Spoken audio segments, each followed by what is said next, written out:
Urbano VI era conocido como el Papa Paranoico. Comenzó a perseguir a todos y cada uno de los cardinales. Los metió presos.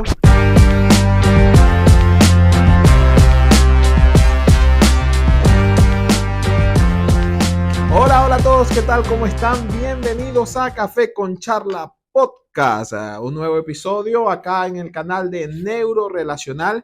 Para antes de comenzar, como siempre te digo, suscríbete, comenta y comparte. Dale, suscríbete, no cuesta nada suscribirnos, darle like y compartir para poder ahí ir ganándole la batalla al algoritmo. Estamos en Instagram, en TikTok y en Facebook como @neurorelacional, y también nos escuchas en Spotify @neurorelacional. Bueno, hoy sábado, hoy creo que se le dio el sepelio o se le dio la Santa Sepultura al Papa Francisco, que murió el pasado lunes. Más de 250,000 personas lo vieron y honestamente no soy muy partidario al Papa Francisco, pero respeto mucho la representación del Vaticano acá en el mundo. Respeto mucho el puesto del Papa. Pero sin embargo no era de mi más gran agrado por diversas cuestiones, diversas decisiones, o simplemente hacer vista gorda a cosas que no voy a nombrar, pero cosas que creo que eran bastante relevantes y bueno, hizo vista gorda. Una de las curiosidades más grandes es que el Papa, siendo argentino, nunca fue a Argentina. Y es extraño eso. No sé las razones porque no me he puesto a investigar acerca de eso. Sin embargo, para muchos también fue un papa, hay que admitirlo, como tuvo cosas buenas, cosas malas, tuvo cosas buenas.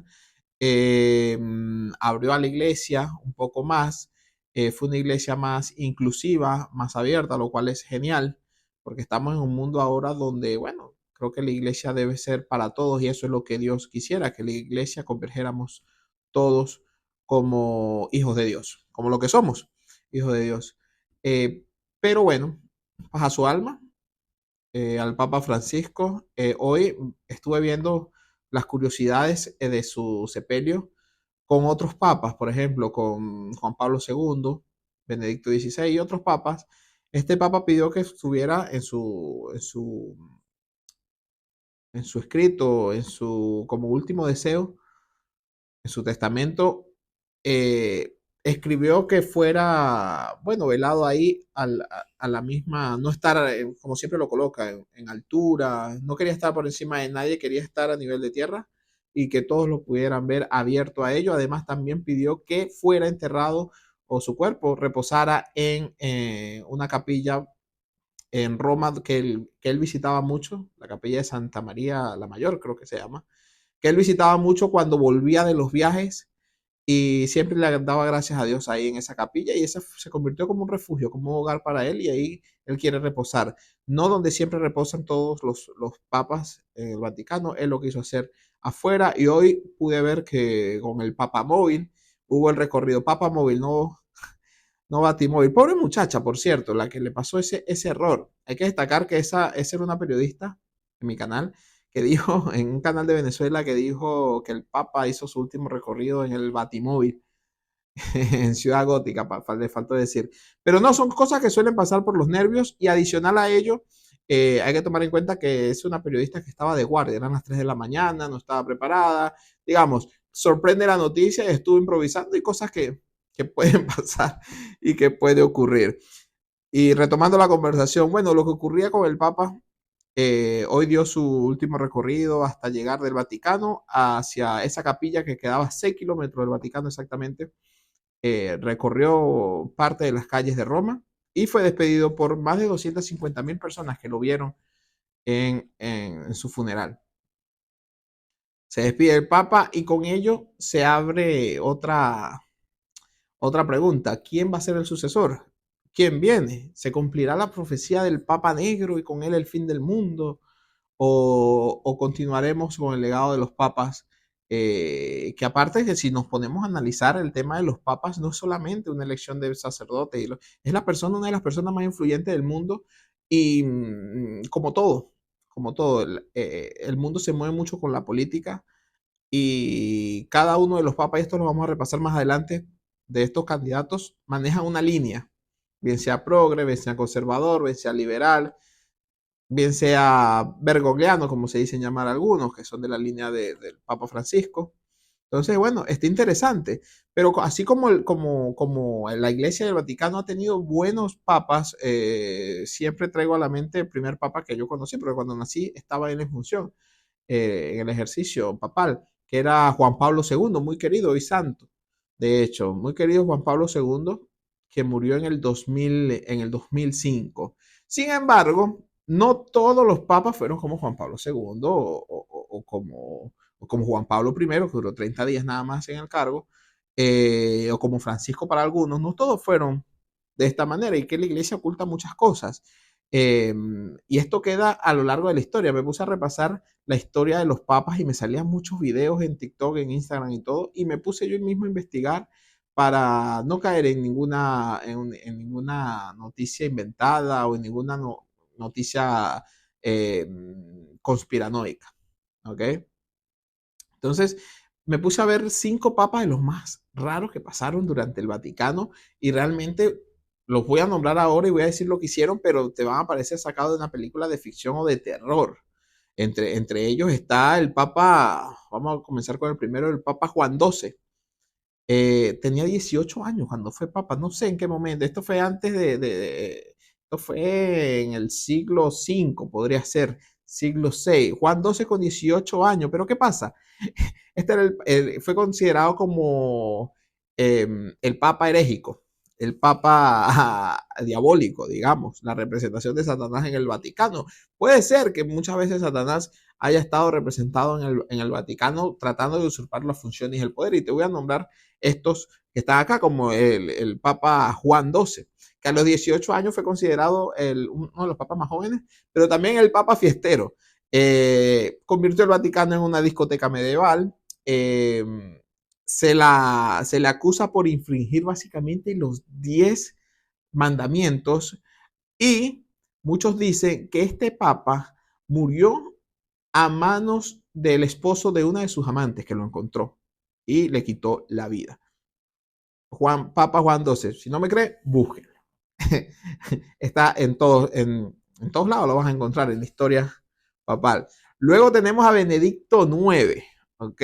No es Benedicto XVI, que fue el papa del 2005 al 2013, quien, acaba de acotar, renunció a su cargo papal, cosa que solo había pasado 2 veces eh, en, en, en, toda la historia papal que hay, más de 2000 años de historia.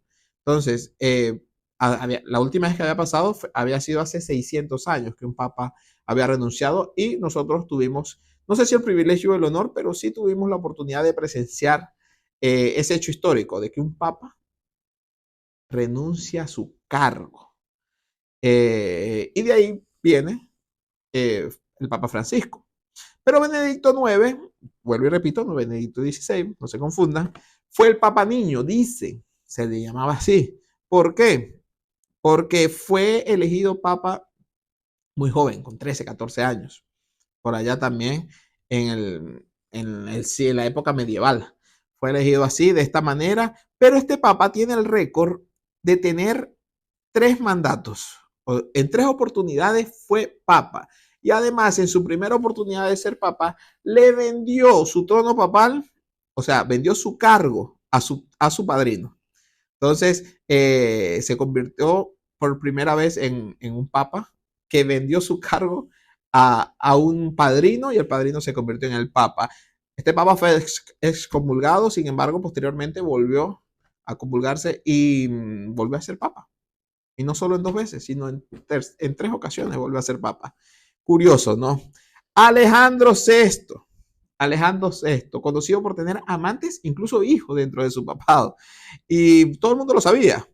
Eh, era muy político. Era un político siendo sacerdote, por así decirlo. Era un político en el Vaticano, en la Santa Sede. Era más político que religioso. Desaparecía a sus oponentes y a sus adversarios y callaba a aquellos quienes opinaban distinto. Era un papa dictador, por así decirlo. Alejandro Sexto hizo además del Vaticano un negocio para él y toda su familia. Atención con esto. También se decía que incluso abusaba de su hija.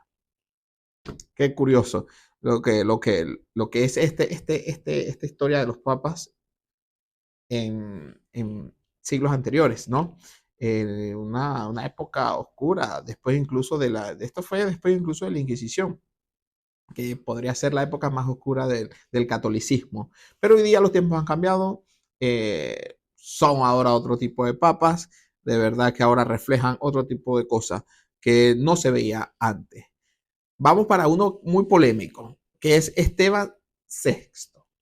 Esteban VI fue nombrado papa después de su archirival y archienemigo, el Papa Formoso. El Papa Formoso, quien se autodenominó o se atribuyó este nombre por considerarse muy hermoso, te podrás imaginar, era súper enemigo de Esteban VI. Cuando Formoso muere, Esteban VI, justo a los 9 meses de su muerte, manda hacerle un juicio porque consideraba Esteban VI que él había usurpado el cargo y que ninguno de sus mandatos era válido y que como papa ninguna de sus órdenes eran válidas y que tenía que ser excomulgado incluso después de muerto. ¿Qué pasa? Lo más curioso no es eso. Lo más curioso del caso es que manda a desenterrar al Papa Formoso, le visten de papa nuevamente, ya el cadáver en un estado de putrefacción terrible. Se decían que desde los huecos de los ojos le salían gusanos todavía. Y lo sentaron en un juicio, siendo el Papa Esteban VI el fiscal. Y alguien, un cardinal desde la oscuridad, era como su abogado defensor. Entonces se le preguntaba al cadáver cosas y respondía el cardinal desde la oscuridad como si fuera Formoso, representándolo. Evidentemente fue hallado culpable, obvio, porque estaba bien muerto. Y no solo bastó con eso, sino que le quitan todos los privilegios papales. Quieren borrar la historia de que él nunca fue papa, le quitan la vestimenta de papa. Además de esto, le cortan los tres dedos donde él le daba la bendición, le cortan 3 dedos de su mano y fue lanzado al río Tíber. De hecho, fue llevado arrastrándolo por todas las calles de Roma hasta el río Tíber, hasta que un grupo de campesinos encontró el cuerpo. No me digan cómo lo reconocieron, pero un grupo de campesinos y seguidores del Papa Formoso encontró el cuerpo y el pueblo quedó muy escandalizado con este hecho, horrorífico hecho que se conoce como el concilio cadavérico. Fue tan horrorífico esto que Roma se volcó en contra del Papa Esteban VI, porque lo que había hecho era un sacrilegio. Y bueno, el Papa fue destituido, Esteban VI, fue llevado a prisión y a los meses fue hallado muerto en su celda por estrangulamiento. Alguien lo estranguló. Lo que sí sabemos es que el Papa Formoso, años después, con un nuevo Papa, fue nuevamente desenterrado donde lo habían enterrado fuera del Vaticano para darle los honores papales como tiene que serse. Curioso este caso del Papa Esteban VI. Bueno, al final de todo esto, al Papa Formoso le devuelven todas sus facultades, por así decirlo, o esos honores papales. Y lo vuelve a desenterrar y lo vuelven a llevar al Vaticano. Ahora sí descansando en paz. Fuerte esa de Esteban VI. Y por último tenemos a Urbano VI. Urbano VI era conocido como el Papa Paranoico. Este Papa, una vez que llegó al Vaticano, al papado, comenzó a perseguir a todos y cada uno de los cardinales. Los metió presos, los encerraba y los condenaba porque tenía la paranoia de que en cualquier momento lo iban a traicionar y lo iban a sacar del papado. Por eso le decían el Papa Paranoico. Este hecho dividió a la iglesia en dos: los cardenales que estaban detenidos, presos, y aquellos cardenales nuevos que fueron nombrados. Dividió completamente a la iglesia de aquellos años. Todo esto pasó hace ya cientos de años. Es algo que no es común hoy día. Lo que sí es común hoy día es realizar el cónclave. El cónclave, que es como que esta reunión que tienen los cardinales, una reunión completamente hermética donde a ellos se les quita cualquier tipo de comunicación, se mantienen encerrados dentro del Vaticano y para elegir al sucesor del Papa saliente. Ahora, ¿el cónclave es nuevo? No, no es nuevo, tiene años, pero ¿a qué deriva el cónclave? ¿A qué viene? Hay una historia de ya hace cientos de años atrás, donde se demoró en un cónclave, o mejor dicho, estas reuniones para elegir al nuevo papa duró 1000 días, es decir, duró casi 3 años, 3 años y un poco más para nuevamente nombrar un papa. No llegaban a un acuerdo y a ninguna decisión. La multitud en Roma en aquellos años, ante el desespero de no elegir un papa, está pasando una ambulancia por aquí si no la escuchan, me está interrumpiendo el audio. Ante la ausencia del Papa durante tanto tiempo, la gente se comenzó a desesperar porque decía que no podía haber una sede vacante tanto tiempo, tantos años, y comenzó a restringirle la comida a los cardenales que iban a elegir, comenzó a no dejarlos salir hasta que tomaran una decisión y incluso llegaron a removerle el techo de donde estaban reunidos para que pasaran frío a todo ello. Y con todo ello se tomó la decisión del nuevo Papa. Después de 1000 días tuvieron que pasar. Entonces, para que no se volviera a repetir esto, y tomando la metáfora de que duraron encerrados todo ese tiempo, incomunicados y todo ello, bueno, la iglesia decidió hacer esta reunión, le denominaron conclave, para poder elegir al Papa a la brevedad posible. Es decir, los incomunican, los encierran en una especie de burbuja y hacen dos votaciones por día para llegar al nuevo padre, al nuevo papa. Entonces de ahí proviene el cónclave, para evitar estos largos periodos de espera y que la sede no quede vacante durante tanto tiempo. De hecho, los últimos cónclaves han estado reducidos. El de Francisco fueron 2 días, el de Benedicto XVI también fueron 2 días, Juan Pablo II un par de días también. Entonces se llevó súper rápido. Otra curiosidad también es que, para los que no lo sabían, hay papas que han durado muy poco y uno de los récords lo tiene hace no muchos años, en el 78 por allá. El Papa Juan Pablo I duró 33 días, le dio un infarto. Hay miles de teorías conspirativas que dicen que este Papa, bueno, pues, según estaba bien, y todo lo demás, pero quería cambiar o reformar la iglesia y que no lo permitieron. Repito, son teorías conspirativas. De ahí proviene Juan Pablo II, que sí estuvo desde el 78 hasta el 2005. Y ustedes se preguntarán, ya sabiendo cómo es el cónclave, dónde viene el cónclave y cómo toman la decisión del humo blanco, humo negro, ustedes se preguntarán, que por cierto, el humo blanco y el humo negro, cuando hacen la elección, la votación, y no hay un acuerdo, queman esas papeletas en la chimenea, pero le agregan una sustancia. Si no hubo decisión, le agregan sustancia para que el humo salga negro. Si hubo una decisión, si hubo un acuerdo, un concilio, le agregan sustancia blanca para que el humo pueda salir blanco. He ahí la respuesta de por qué humo negro, humo blanco.